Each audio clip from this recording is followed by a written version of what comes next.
साथियों नमस्कार।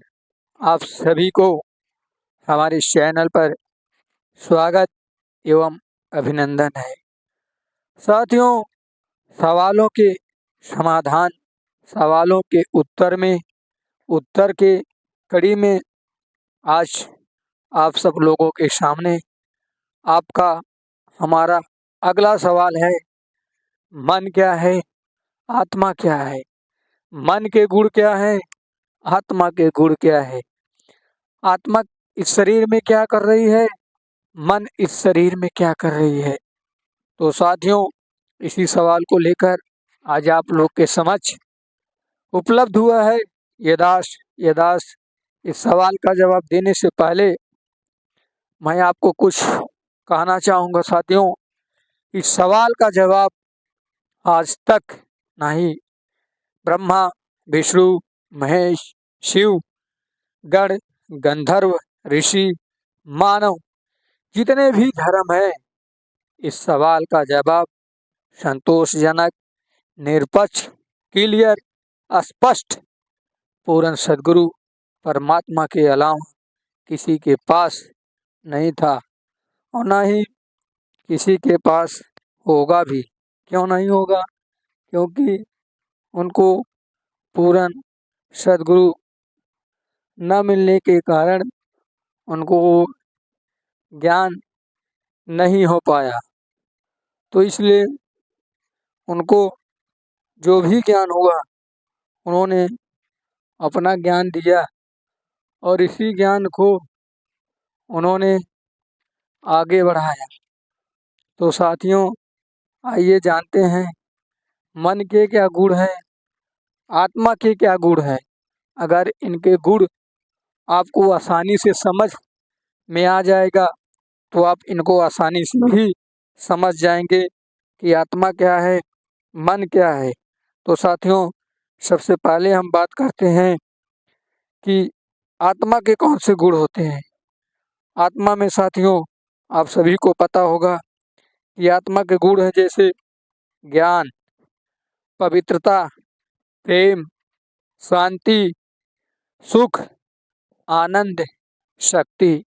साथियों, ये सारे गुण आत्मा के हैं।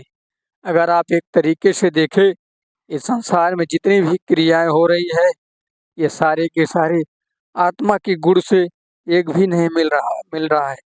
तो साथियों, आगे बात करते हैं मन के क्या गुण है। काम, क्रोध, लोभ, मोह, माया, अहंकार, इच्छा। साथियों, ये सारे मन के गुण हैं। तो साथियों, अब आगे बात करते हैं कि आत्मा क्या है। ईश्वर अंश जीव अविनाशी, जड़ चेतन आनंद सुख राशि। इस शब्द से, इस वाक्य से शायद आप सभी परिचित होंगे कि जो आत्मा है वो ईश्वर का अंश है, वो परमात्मा का अंश है। और मन क्या है? मन के बारे में साथियों बहुत दुख के साथ कहना पड़ रहा है कि मन को लोग केवल मन कहते हैं, लेकिन आज तक मन को किसी ने जान नहीं पाया।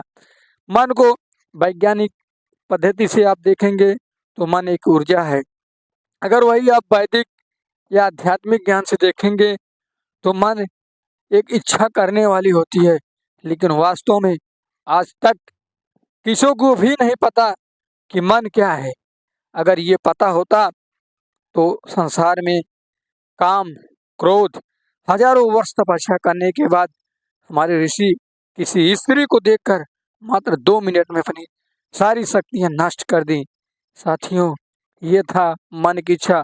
मैंने पहले बताया कि ये आत्मा का ज्ञान नहीं है, ये कामुक भावना ये मन के है। हजारों हजारों वर्षों तक तपस्या करने वाले ऋषि, महर्षि, देव, दानव मात्र कुछ ही मिनट में, कुछ ही शब्द से अहंकार, क्रोध, काम, लोभ, मोह, माया जैसे भयंकर दोष, अपराध साथियों चंद सेकंडों में लोग कर देते हैं। ये सारे के सारे मन के गुण हैं।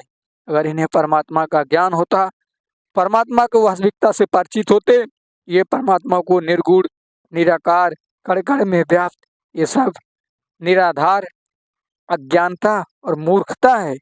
साथियों, ये सब आत्मा के गुण नहीं है, ये सारे मन के गुण हैं। तो साथियों, आपको तो ये पता चल गया कि आत्मा ईश्वर का अंश है। तो साथियों, मन क्या है? मन किसके अंश है? तो साथियों, मन किसी का अंश नहीं, मन स्वयं ज्योति निरंजन है, जो ब्रह्मा विष्णु महेश का पिता, आदिशक्ति जगदम्बा माँ दुर्गा का पति है, जिसे जो आत्मा का दुश्मन है, जिन्होंने ये वचन रखा है कि आत्मा को अपने निष्कर नहीं जाना देना है, उसके लिए किसी भी हद तक जाना पड़े हो जाएगा। और उसने वचन दिया है कि मैं संसार में किसी के समक्ष अपने वास्तविक रूप में नहीं आऊंगा। बाकी मन रूप में जीव जड़ चेतन आनंद कण कूड़ जितने भी हैं, संसार की जितनी भी वस्तुएं हैं, चाहे वो चेतन हो चाहे वो जड़ हो, सब में वो मन रूप में समाया रहेगा। लेकिन इसकी वास्तविकता किसी को नहीं पता होगा। वो तो पूर्ण सदगुरु पूर्ण परमात्मा ही होगा, जो इस ज्ञान से आपको परिचित करा देगा। तो आइए देखते हैं कि इस बात में कितनी सच्चाई है कि मन इतनी पावरफुल और इतनी ताकत है। तो साथियों, कुछ कहानियों से आपको सुनाता हूँ, आपको रूबरू कराता हूँ, ताकि आपको ये ना लगे कि ये जो भी मैं बता रहा हूँ ये कोई डोम बाट की कहानी नहीं है, जो मैं आपको कथा सुना रहा हूँ। साथियों, ये गॉड गिवन नॉलेज है, स्पिरिचुअल नॉलेज है, ईश्वर की वाणी है। आप भी जब स्वयं से जानकारी हो जाएगी, आत्म साक्षात्कार हो जाएंगे, तो ये सारे दुनिया के खेल, दुनिया का सारा खेल आपको समझ में आने लगेगा। इसके लिए आपको पूर्ण सदगुरु और पूर्ण परमात्मा की भक्ति करना पड़ेगा, और आपके जीवन का एकमात्र उद्देश्य मोक्ष ही रहेगा। तभी आपको सदगुरु की कृपा होगी, अन्यथा आप काम क्रोध लोभ के माया में फंसे रहेंगे, तो ना ही पूर्ण सदगुरु मिलेंगे, ना ही आपका मोक्ष होगा। तो साथियों, हम बात करते हैं मन। अब देखिए, जिन्हें आप परमात्मा मानते हैं, ब्रह्मा विष्णु महेश, क्या यही आत्मा है? मैंने आपको पहले ही बताया कि आत्मा हिंसा से परे है। अब महाभारत देखिए, महाभारत में हजारों करोड़ों लोगों की अहिंसा हुआ, वध हुआ। क्या यही धर्म है? क्या ये आत्मा के गुण है? तो साथियों, आपके पैरों तले जमीन खिसक जाएगी। ये आत्मा के गुण नहीं है, ये मन के गुण है। यह मन छल ही करके आपको काम क्रोध लोभ मोह माया ये सारे गुण डालकर आत्मा को विवश कर दिया है। आत्मा निष्क्रिय हो गई, आत्मा चाह के भी कुछ नहीं कर पा रही है। इस शरीर में केवल आत्मा नाम मात्र रह रही है। जिस प्रकार पिंजरे के अंदर एक पंछी रहती है, केवल उसका शरीर रहता है, वो गुलाम रहता है, ठीक इसी प्रकार आत्मा हमारे शरीर में है जरूर, लेकिन वो मन का गुलाम है। मन उसको नचा रहा है, मन उसकी शक्तियों को यूज करके किसी को श्राप दे रहा है, किसी को मृत्यु दंड दे रहा है, किसी को गला काट रहा है, किसी के साथ रेप कर रहा है, हिंसा कर रहा है, नशा कर रहा है, दारू पी रहा है, छोटी छोटी बच्चियों के साथ ये सारे काम मन कर रहा है। साथियों, जबकि मन की कोई अपनी शक्ति नहीं है, ये केवल आत्मा की शक्ति का यूज करके, उसको निष्क्रिय करके, उसका सारा ताकत ये यूज कर रहा है। लेकिन हमें पता नहीं चल रहा है। हमारे जितने ऋषि महर्षि ज्ञानी हुए, ये मान सम्मान अभिमान नाम धन दौलत लोभ माया ये सारे गुण मन के हैं। मन तो यही चाहता है कि आप धन ले लो, दौलत ले लो, बीवी ले लो, संसार ले लो, लेकिन आत्म ज्ञान नहीं लो, क्योंकि उसको पता है कि आत्म ज्ञान हो जाने के बाद ये जीव अपने निज धाम पहुंच जाएगा। और उसको यही श्राप लगा है, 1 लाख जीवों को रोज खाना, 100 लाख जीवों को पैदा करना। साथियों, ये ज्ञान ना ही आपको वेद पुराण गीता किसी भी शास्त्र में नहीं मिलेगा। चाहे वो हिंदू धर्म हो, चाहे मुस्लिम धर्म हो, चाहे सिख ईसाई धर्म, किसी भी धर्म में नहीं मिलेगा, क्योंकि ये ज्ञान अनमोल ज्ञान है। ये परमात्मा की बाड़ी में ही मिलेगा। उन सदगुरुओं के उन संतों के जीवनी को पढ़ने के बाद मिलेगा। आदरणीय संत घीसादास जी, मलुकदास जी, संत रविदास जी, संत नानक देव जी, संत गरीबदास जी जैसे महापुरुषों को, जिन्होंने परमात्मा को अपनी आंखों से देखा और परमात्मा को आकर गवाही दी कि परमात्मा साकार है, सतलोक में बैठा है, वही हमारे वेद भी गवाही करते हैं। लेकिन कुछ अज्ञानी, कुछ मूर्ख, उनको सदगुरु न मिलने के कारण पूर्ण परमात्मा नहीं मिले, उन्होंने अपना जीवन हजारों वर्ष जंगलों में तपस्या करके खो दिया। परमात्मा नहीं मिले, लेकिन उनके अंदर वो शक्तियाँ आ गई। वो शक्तियाँ कहाँ से आ गई? वो मन, वो निरंजन ने दी, ताकि ये इन्हीं शक्तियों के वशीभूत होकर जो भी चाहे वो करे, लेकिन इसको आत्मज्ञान ना हो, तो उनको परमात्मा ना ही मिले, ना ही उन्हें सदगुरु मिले। शक्तियाँ उनको मिल गई, इसलिए उन्हें लगा कि परमात्मा नहीं है। परमात्मा है, लेकिन वो चेतन है, इसलिए उन्होंने मान रखा है कि परमात्मा चेतन है, निर्गुण है, निराकार है, कण-कण में व्याप्त है। जबकि ये साथियों पूरी तरह से निराधार है, निरपेक्ष है, मिथ्या है। इसका कोई प्रूफ नहीं है। अगर आप इसको देखेंगे अपनी दृष्टि से, आप स्वयं सोचिए, जब आप आत्मा होकर साकार हैं, तो परमात्मा भी आपके ही जैसा होगा। बस यही हो सकता है कि वो सर्वशक्तिमान होगा, शक्तिशाली होगा, उच्चम होगा, श्रेष्ठम होगा, जो भी जिस शब्द से उसको कहिए, वो भी आपके ही जैसा है। आप इन महापुरुषों की बाणियों पढ़िए। नानक देव जी, घीसादास जी, मलुकदास जी, संत गरीबदास जी अपनी बाड़ी में कह रहे हैं कि हम सुल्तानी नानक तारे दादू को उपदेश दिया, जाति जोलाहा काशी माही कबीर हुआ। साथियों स्पष्ट कह रहे हैं कि वो परमात्मा राजा की तरह है, तीसरे मुक्तिधाम पे लोक में बैठा है और अपनी आत्माओं को ज्ञान उपदेश करने के उद्देश्य से आता है और उन भक्तों को मिलता है, उनको सतलोक दिखाता है और अपने आप से परिचित कराता है। उनको आदेश देता है कि ये संसार भी आपके ही भाई बहन है, उनको भी उपदेश दो। लेकिन साथियों दुर्भाग्य है, हमारा दुर्भाग्य है कि हमने उन संतों को माना नहीं। हमने तो उन्हें अज्ञानी, मूर्ख और ज्ञानहीन माना कि उनको वेदों का ज्ञान नहीं है, उनको पुराणों का ज्ञान नहीं, उनको संस्कृत का ज्ञान नहीं है। जबकि साथियों पूरे महाभारत, पूरी गीता, पूरी पुराण शास्त्रों को एक साइड रख दीजिए, उन महान संतों का केवल एक श्लोक पढ़ेंगे, ये सारे के सारे उसके सामने फेल हो जाएंगे। क्योंकि साथियों कबीर जी की एक वाणी है, एक दोहा है, दुनिया कहे कागज की लेखी, कबीरा कहे आंखों की देखी। ये महान संतों ने आंखों से देखा था और ये किताबों में जो लिखी है कि उनकी अपनी कल्पना है, वो अपनी उनकी सोच है, ना कि इसमें सच्चाई है। इसमें 80% झूठ है, मात्र 20% रियलिटी है। इसलिए ये सारे ज्ञान उनके आगे फेल हो जाते हैं।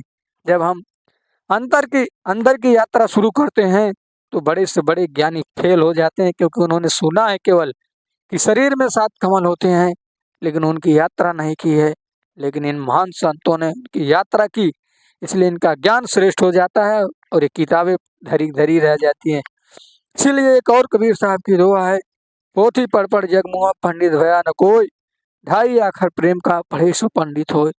आखिर साथियों इन संतों की वाणियों को पढ़ें, वेद, पुराण, शास्त्र, गीता, बाइबल, कुरान, आप जितना भी पढ़ें, इनके आगे वो सारे के सारे फेल हो जाते हैं, क्योंकि उनमें कहानियां हैं, उन ऋषियों की अपनी कहानी है, उनकी अपनी सोच है, उनकी अपनी आइडियोलॉजी है, वो परमात्मा का विधान नहीं है।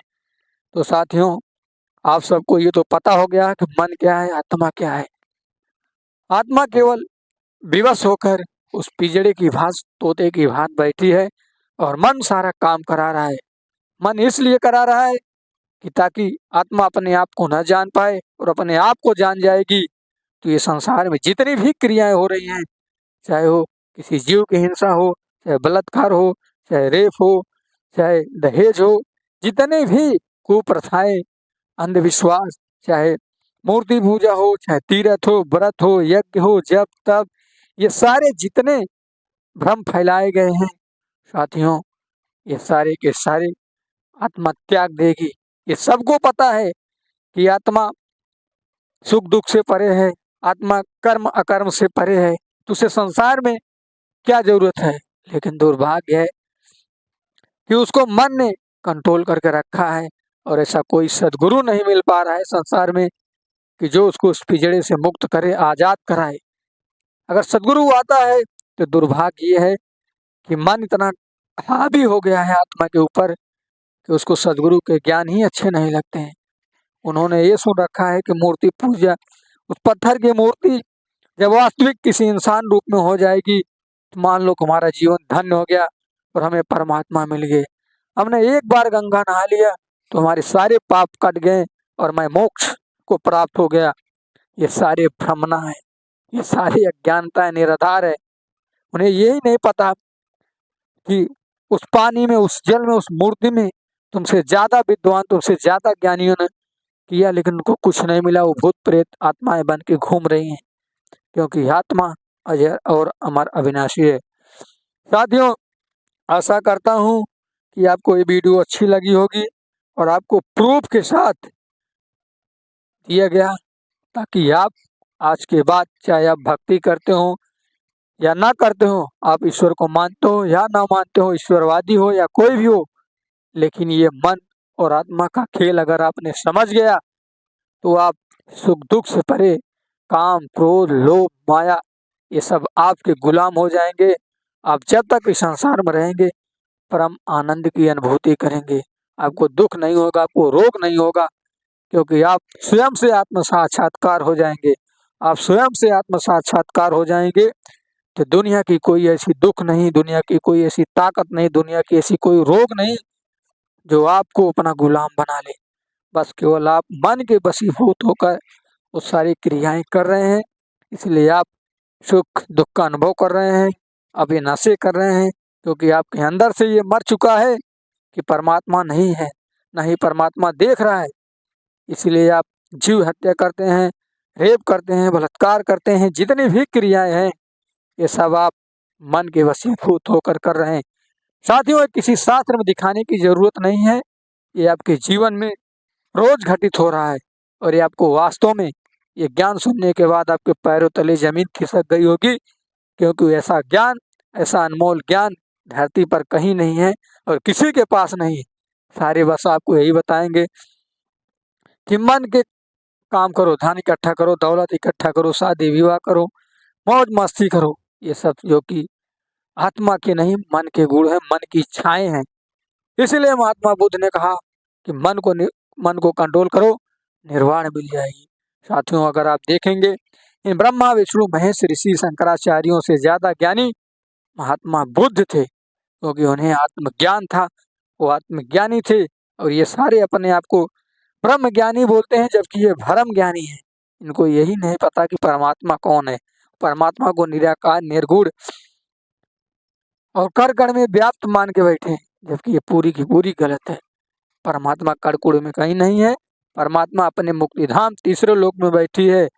हाँ, उसकी शक्तियां संसार को जरूर चला रही हैं, क्योंकि उसकी शक्ति के बगैर सारे कंट्रोल नहीं हो सकता। कोई भी चीज बगैर ऑपरेटर का नहीं चल सकता। तो परमात्मा की शक्तियां सारे में है, परमात्मा ऑपरेट कर रहा है। लेकिन दुख इस बात की है, उसकी सारी शक्तियां, मन भी उतना ही हावी है, मन भी उसके ऊपर उतना ही हावी है। तो ये सारे परमात्मा की शक्तियां मन यूज करके, मन अपने तरह से, अपने साइड से दिशा निर्देश दे रहा है। परमात्मा का जो कंट्रोलर रिमोट है वो कैंसिल कर दिया है और ये मन उस पर अपना कंट्रोलर जमा लिया है। जितने ऋषि महर्षि देव दानव गण गंधर्व मानव सभी आम भावना से प्रेरित होकर, अब देखिए देवताओं की क्या हाल है। देवराज इंद्र, इतने बड़े ज्ञानी, देवताओं का राजा, जिसे सारे सुखों का सुख है, लेकिन वो काम भावना से प्रेरित होकर ऋषियों की औरतों के साथ क्या करता है आपको पता है। स्वयं इतने परम ज्ञानी भगवान शिव हजारों वर्ष तपस्या करते हैं, लेकिन किसी दानव के आने से क्रोध में आकर अपनी आत्म संयम खो देते हैं। ये सारे के सारे मन के गुण है। अगर साथियों आपको वास्तव में पता चल गया कि आत्मा क्या है, तो आपके अंदर से काम क्रोध लोभ माया ये सारे निकल जाएंगे। ये सारे के सारे आपके गुलाम हो जाएंगे और आपकी जिंदगी, आपके जीवन खुशियों से भर जाएगा। तो साथियों, आशा करता हूँ वीडियो आपको अच्छा लगा होगा। लाइक कीजिए, शेयर कीजिए। साथियों, इस वीडियो को आपके दोस्तों के साथ, आपके रिश्तों के साथ, सबको जरूरत है, क्योंकि आज संसार में सभी मन के वशीभूत होकर दुख ही दुख है, किसी को सुख नहीं है। सुख इसलिए नहीं है क्योंकि उन्होंने आत्मा को नहीं जाना, मन की सारी क्रियाओं से वशीभूत हैं। तो साथियों, आपसे रिक्वेस्ट है, हाथ जोड़कर प्रार्थना है, ये वीडियो ज़्यादा से ज़्यादा लोगों के पास शेयर कीजिए ताकि उन्हें मन और आत्मा की क्रियाओं को समझ में आए, ताकि वो भी इस दुख से बाहर आ सके और भक्ति करे और अपने घर सतलोक चले। साथियों, वीडियो अच्छा लगा हो लाइक कीजिए, शेयर कीजिए। मिलते हैं अगले वीडियो में, तब तक के लिए नमस्कार।